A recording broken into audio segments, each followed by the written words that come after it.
We begin with the presidential contest. ABC's Mary Alice Parks leading us off from Washington.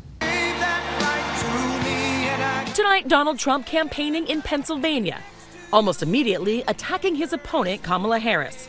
Most radical left person ever to run for office. This is not what this country needs. We've had enough of them. Blaming the vice president and the Biden administration for inflation. Trump supporters conceding Vice President Kamala Harris brings a new dynamic to the race. She has youth and vitality on her side versus Biden. But saying Trump should focus less on personal attacks. Enough with that. Let's talk about, the facts of what's going on in the country, the issues. The Democratic vice presidential candidate, Tim Walz, in Nebraska today. Feels pretty good to be back home. The state where he grew up, went to college, and met his wife before becoming the governor of Minnesota. If you're an old school libertarian Republican Nebraskan, this is the ticket for you.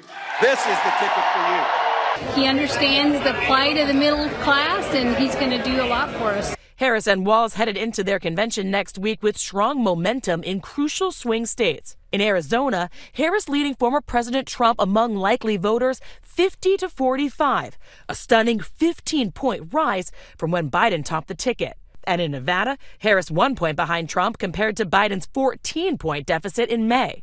President Biden set to kick off the Democratic Party's convention with a primetime speech Monday night, formally turning over the event and the party to his vice president. Biden's team arguing he should get credit for endorsing Harris immediately after he dropped out, saying his confidence in her helped Democrats avoid a mess and stay united. All eyes will be on the president on that stage Monday night. Mary Alice Parks joins us now from Washington. And Mary Alice, we are learning more about how Democrats plan to honor Biden at their convention. Yeah, that's right, Mary. This was, of course, supposed to be his convention, and it is a delicate and unique challenge for Democrats to both honor him and acknowledge for voters just how quickly everything in this race changed.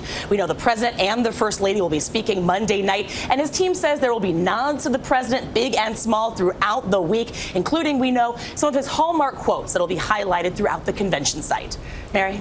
A busy week ahead. Mary Alice, thank you. And ABC News will cover the Democratic National Convention in Chicago next week, beginning Monday in prime time, streaming on ABC News Live at 7 p.m. Eastern, and then here on the network at 10 p.m. Monday night. And tune into a special edition of This Week tomorrow morning. Martha Raddatz is at the DNC in Chicago and will speak to Illinois Senator Tammy Duckworth and Mayor Brandon Johnson before the convention kicks off on Monday.